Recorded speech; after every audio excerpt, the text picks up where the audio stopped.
Ivoiriennes, Ivoiriens, mes chers compatriotes, il est des moments dans la vie des hommes, des peuples et des nations où la conscience que notre destin collectif transcende la somme de nos individualités et nous impose de franchir les limites de nos égos personnels, nous conduit à rechercher dans nos actes et dans nos discours le succès de la collectivité.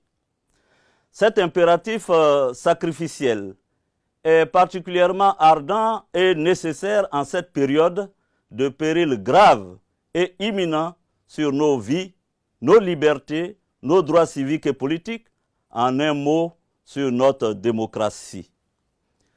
Face à la gravité de la situation qui accourt dans notre pays, depuis la décision extrême de M. Ouattara de convoquer tous les moyens légaux et illégaux dans le but de se maintenir au pouvoir, les fils de la Côte d'Ivoire, regroupés au sein de l'opposition parlementaire et extra-parlementaire, ont fait front commun dans une exemplaire unité d'action. Depuis plus d'un mois, l'opposition politique ivoirienne se bat courageusement et dignement avec les instruments du droit et de la mobilisation populaire contre cette félonie qui défigure notre pays.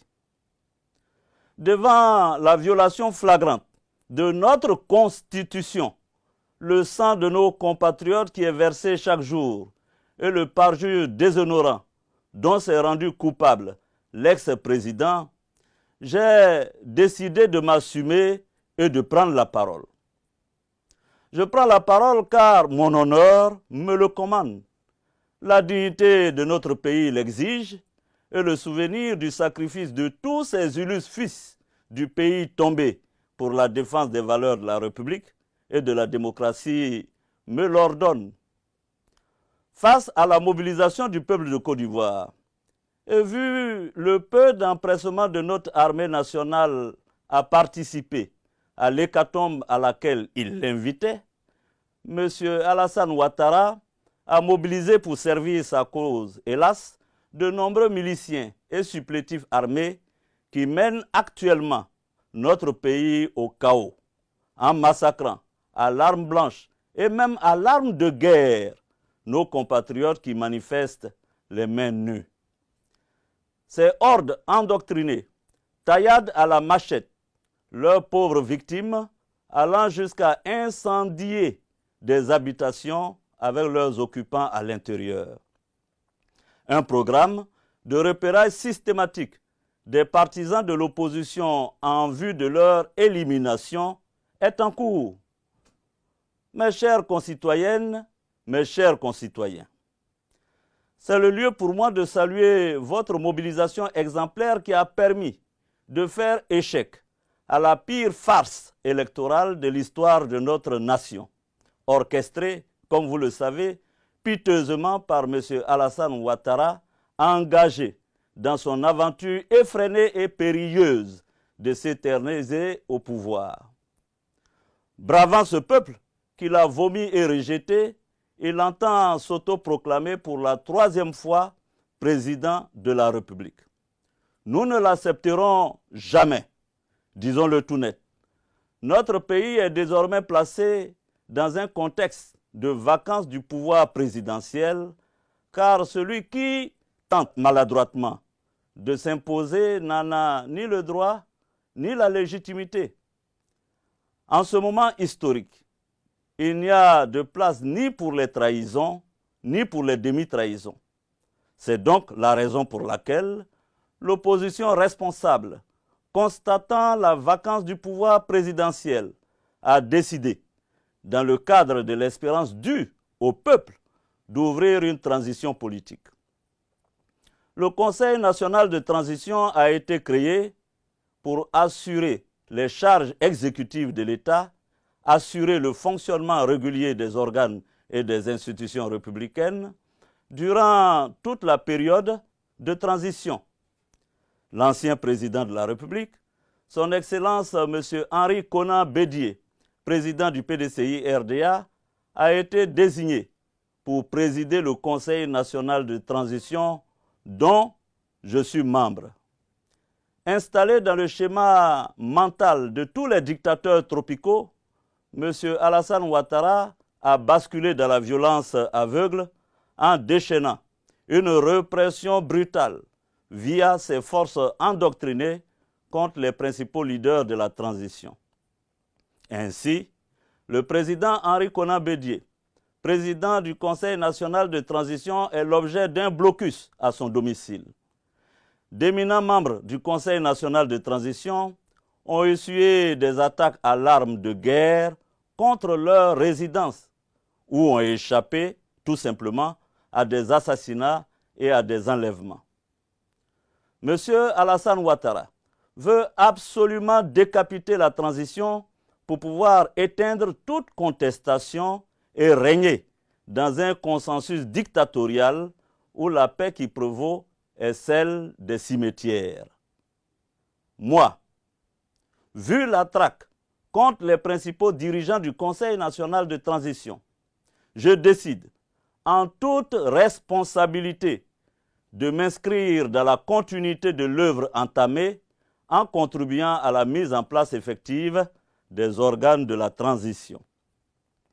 Avec l'ensemble des forces vives de notre nation, nous conduirons la transition démocratique en vue d'élections libres, inclusives et transparentes dans les meilleurs délais. Seul antidote, je vous l'assure, à la violence qui accourt dans notre pays. Nos pères et nos mères ont payé notre liberté d'un trop grand prix pour que nous puissions accepter de la brader face à la forfanterie de quelques excités.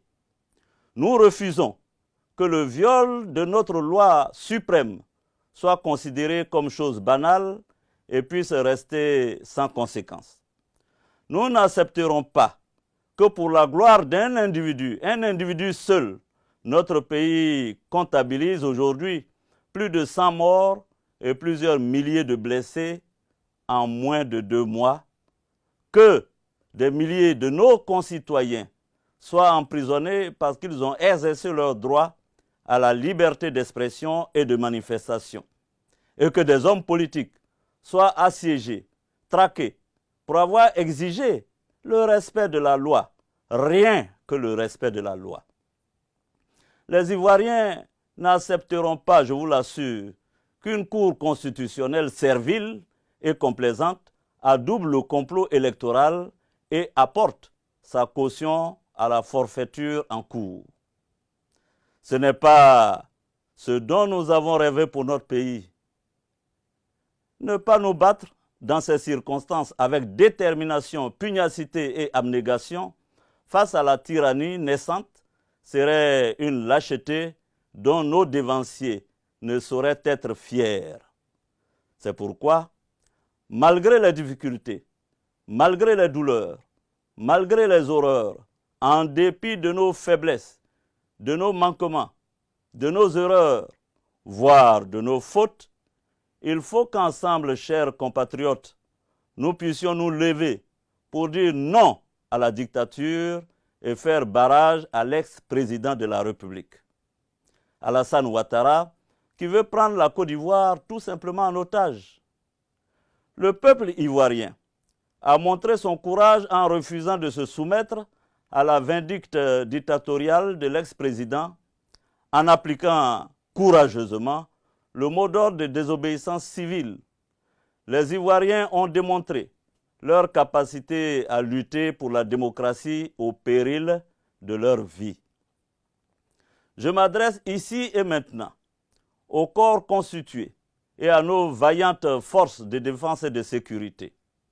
Au corps constitué, appelant à votre sens élevé de l'intérêt supérieur de la nation, je vous demande de désobéir aux ordres illégaux et de rallier le Conseil national de transition.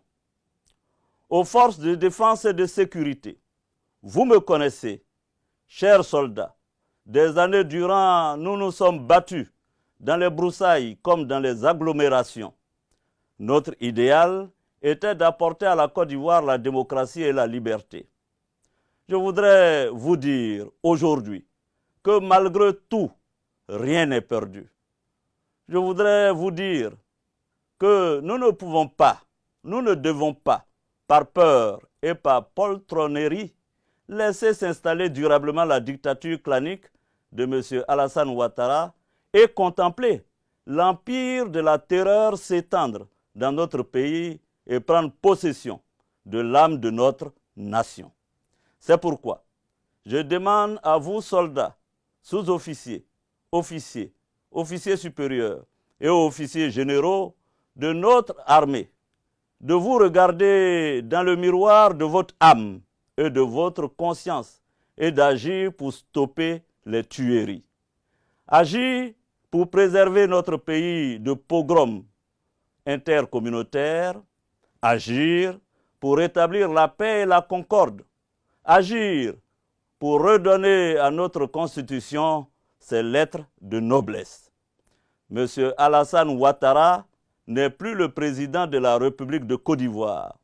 Cela est indéniable. Ayant épuisé son deuxième et dernier mandat, il ne peut plus exercer les charges et la fonction de chef de l'État. Il s'agit pour vous, dans l'honneur et la dignité, de mettre un terme au spectre de la guerre civile qui menace tous les jours notre pays. Pour terminer, j'appelle toutes les forces vives de la nation, les jeunes, les femmes, toutes les couches de notre beau pays balafré et assassiné, à se lever. Nous devons poursuivre la désobéissance civile avec plus de détermination dans nos villes et villages afin de faire respecter la volonté de la grande majorité des Ivoiriens. Chères concitoyennes, chers concitoyens, entre l'oppresseur et le peuple opprimé, il nous faut choisir. Et ce choix, c'est maintenant.